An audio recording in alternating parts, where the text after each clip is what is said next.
The Rise of Charlemagne, a gentle bedtime story of the Holy Roman Emperor. Hey guys, tonight Nathaniel Me will be the captain of your dream. We're meeting Charlemagne.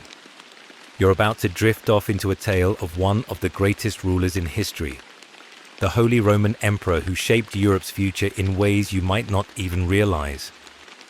Charlemagne was a man who would rise from the shadows of a fractured world to unite vast lands under one banner, but it wasn't easy. His time was one of chaos and uncertainty, constant feuding, shifting alliances, and whole kingdoms scrambling for control. It's almost like a medieval soap opera, but with way more swords and fewer love triangles. Imagine this. The year is 747. The Roman Empire's might has faded, and Europe is in disarray. Kingdoms are splintered. Small warlords cling to power in the wild, often fighting each other. And then, into this mess, a child is born. His name? Charles? His future? Well, that's still to be written, and no one really knows where he'll fit into the grand narrative. This is Charlemagne, the son of Pepin the Short, king of the Franks. The thing is, though, even though Pepin was powerful, the world he left behind wasn't exactly stable. To give you an idea, the time was like living on the edge of a cliff. But young Charles, as you'll soon see, was built for big things. Even at an early age, there were rumors, well, let's call them prophecies, that he would become the ruler of much more than a single kingdom. Some believed that he was destined to lead the whole of Christendom. But of course, prophecies are tricky things. History would test his worthiness. Before you even get to his first battle or his grand coronation, there's a quick reality check. This wasn't a fairy tale. Charlemagne didn't just fall into power. His future was written with blood, sweat, and very likely some bad decisions along the way. So before you drift off into the deep sleep of knowledge, don't forget to like and subscribe, but only if you believe in Slumber Scroll. And hey, if you're still awake, tell me where you're listening from and what time it is in your neck of the woods. It's always fun to imagine where this story reaches. Now, dim the lights, maybe turn on a fan for that soft background hum, and let's ease into tonight's journey together. Charlemagne's early years were not the lavish, pampered ones that you might expect from someone destined to become an emperor. The truth is, his childhood wasn't filled with golden crowns or sitting on thrones. Instead, young Charles was born into a world of uncertainty and a family torn between ambition and survival. He wasn't even the eldest son. He had an older brother named Carloman, and in those days, it was common for brothers to share a kingdom rather than one person getting the whole lot. But let's take a step back for a moment. Charlemagne's father, Pepin the Short, wasn't some cushy, lazy ruler. No, he had worked hard to consolidate power and strengthen the Carolingian dynasty, which was rapidly emerging as the dominant family in the Frankish realm. So when Pepin passed away in 1768, the kingdom was divided between Charles and Carloman. This was supposed to be a smooth transition, but as you can imagine, when it comes to royalty, smooth is not always the word that springs to mind. Now, historians still argue whether this sibling division was the best strategy or a recipe for disaster. Did dividing the kingdom give Charlemagne space to grow, or was it just the beginning of a rivalry that would one day spill over into open conflict? We'll never know for sure, but this period of brotherly co-rule didn't last long. By 771, Carloman died under mysterious circumstances. Some say illness, others whisper that he was poisoned by his own supporters, but there's no concrete proof. Regardless, with Carloman's sudden death, Charlemagne found himself the sole ruler of the Frankish kingdom. But let's not gloss over the significance of this moment. Imagine you're Charlemagne, and overnight, your brother is gone. Now you're not just a prince, you're the king of the Franks. But instead of feeling that surge of power, you'd probably feel a mix of uncertainty and responsibility. Could you lead this kingdom to greatness? Could you take what your father built and expand it? Or would you be overwhelmed by the weight of the crown? This was Charlemagne's first major test, one that would define his future and set him on a path of conquest and ambition. One quirky tidbit about this period of early rule is how Charlemagne's personality seemed to shape his decisions. The Frankish court was known for its love of grand feasts and celebrations, but Charlemagne was reportedly not much of a party-goer. In fact, he was said to be a rather austere man, with a preference for staying active and working on his military skills. Historians joke that he was probably the type to skip the lavish dinners and instead sharpen his sword or read a book on strategy. It's a far cry from the image of a frivolous, lazy king, isn't it? As for his relationship with his family, Charlemagne quickly became the dominant force, but not without a bit of tension. He'd inherited his father's throne, but he would soon show the world that he was far more than just a king. He was going to be a conqueror, a ruler who would reshape the face of Europe. And yet, let's not get ahead of ourselves. At this point, Charlemagne was still figuring out how to deal with the mess that was his early reign. The Frankish realm was still divided in many ways, with regional lords and nobles who didn't always recognize his authority. To make matters worse, there were plenty of other powers, like the Saxons, the Lombards, and the Muslims in Spain, that were watching closely, ready to take advantage of any weakness. The stakes were high, and Charlemagne knew that he had to act decisively, or he might lose the chance to truly rule. So, as you settle into your bed tonight, think about this. Charlemagne, despite being born into privilege, had to navigate a maze of political intrigues, family tensions, and external threats.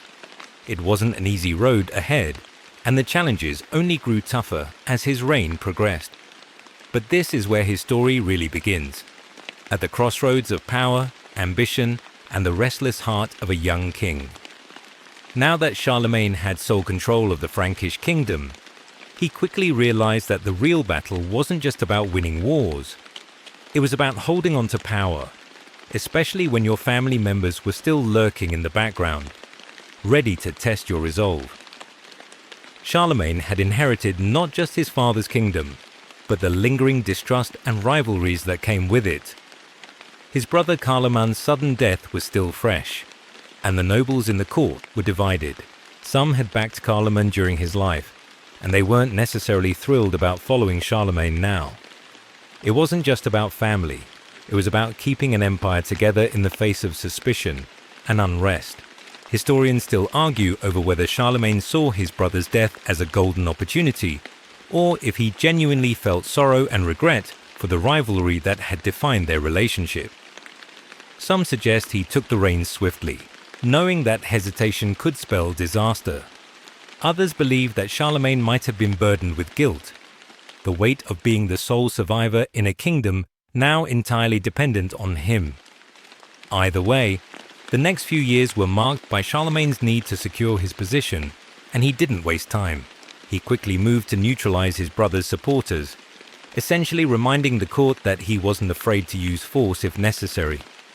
His first major act was to consolidate his power by making strategic alliances with the church and regional leaders. But there were still rebels in the kingdom who weren't convinced. The situation became tense when some of the old supporters of Carloman revolted, raising the banner of rebellion against Charlemagne. At first, this seemed like it could be the end of Charlemagne's reign before it truly began, but the young king proved himself capable in ways that even some of his most seasoned rivals hadn't expected. In a decisive move, Charlemagne marched with his army to meet the rebels. This wasn't just a military campaign, it was also a statement. Charlemagne wasn't just about territory and wealth. He was about securing his authority. To the people, he needed to show that a rebellion against him would mean swift retribution.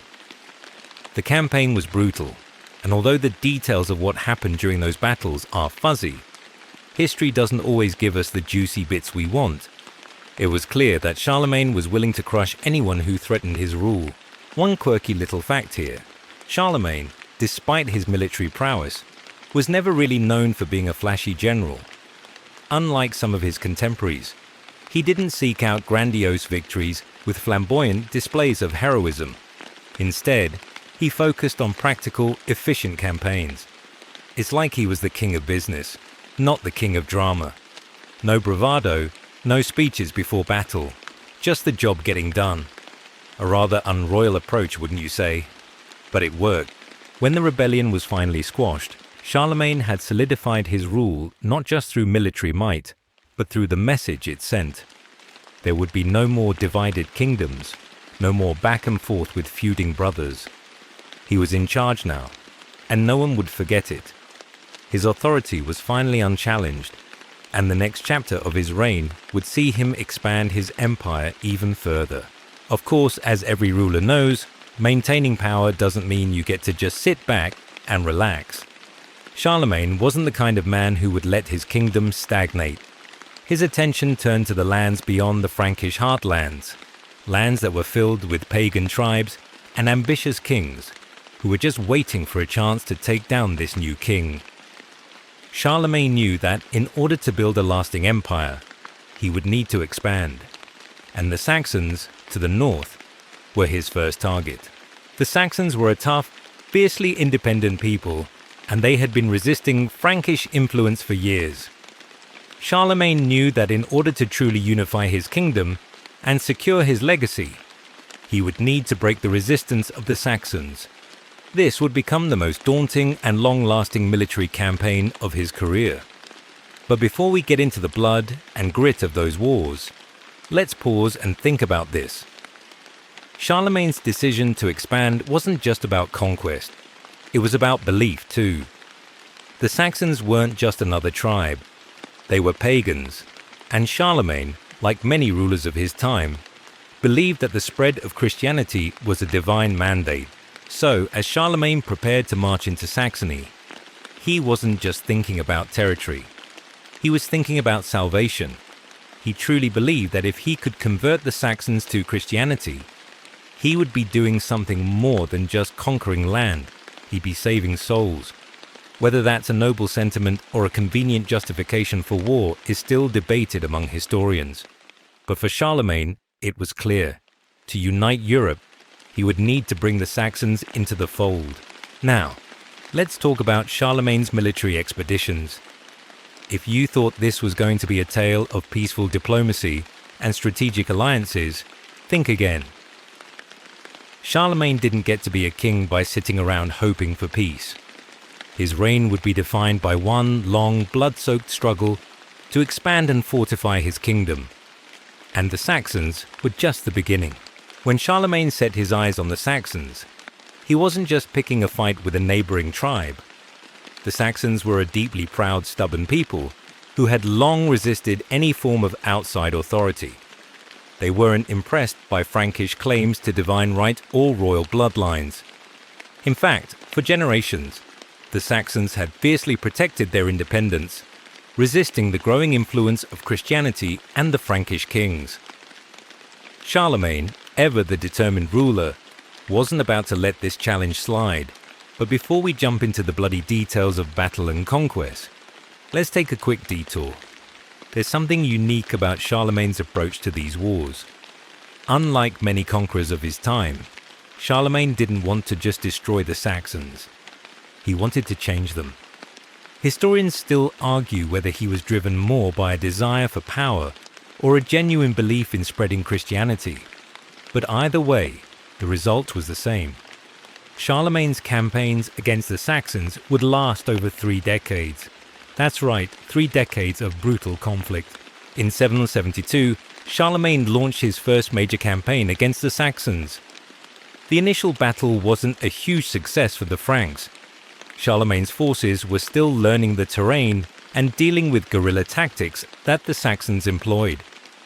The Saxons knew their land like the back of their hands, and they didn't exactly take kindly to invaders. But Charlemagne wasn't one to back down, and he quickly adjusted his strategy. What made this war even more intense was Charlemagne's desire to convert the Saxons to Christianity. The Saxons were considered pagan at the time, and Charlemagne saw their conversion as not only a religious duty, but also a way of solidifying his power. If he could bring them into the Christian fold, He would be uniting his empire not just through military conquest, but through shared faith. One of Charlemagne's first acts in Saxony was to destroy their sacred pagan temple at Irminsul, a giant pillar dedicated to the Saxon gods. For the Saxons, this was not just a military defeat, it was a direct attack on their way of life, their beliefs, and their culture. This wasn't just about defeating an enemy, it was about reshaping an entire society. The destruction of Irminsul was a symbolic victory for Charlemagne, but it also stirred up a hornet's nest of resistance. The Saxons were furious, and the Frankish forces soon found themselves caught in a war of attrition, fighting not just for land, but for the very soul of their enemies. One quirky detail: Charlemagne's army didn't exactly have the most cutting-edge weaponry. While they were undoubtedly skilled soldiers, they didn't have the same technological advancements as some of their rivals. For example, the Frankish cavalry was particularly feared, but they didn't have access to heavy armor or the same sophisticated siege weapons that the Byzantines or the Muslims might have used. Instead, Charlemagne's military success was based on brute force, sheer numbers, and the strategic use of terrain. If you could get the Saxons on open ground, they were more vulnerable. If you could push them into the forests, their guerrilla tactics worked against them. But it wasn't always that simple. The Saxons had a habit of retreating into their strongholds, and Charlemagne had to constantly chase them down. As the years dragged on, Charlemagne's campaigns against the Saxons grew increasingly brutal.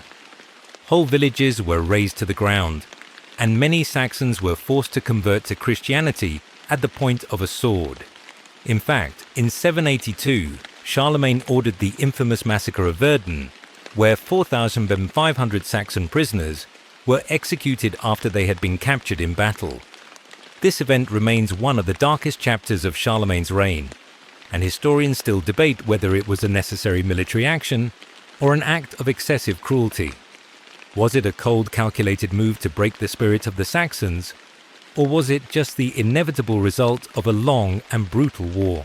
By the time the Saxon wars were over in the 790s, Charlemagne had achieved his goal. The Saxons were defeated, converted, and incorporated into the Frankish Empire. But the cost was high. The war had drained resources, and many lives were lost, both Frankish and Saxon. Still, Charlemagne had proven his mettle as a conqueror, and the empire he built was stronger for it. But the question remains, was this conquest truly about religious conviction? Or was it just another step in Charlemagne's relentless ambition to expand his domain?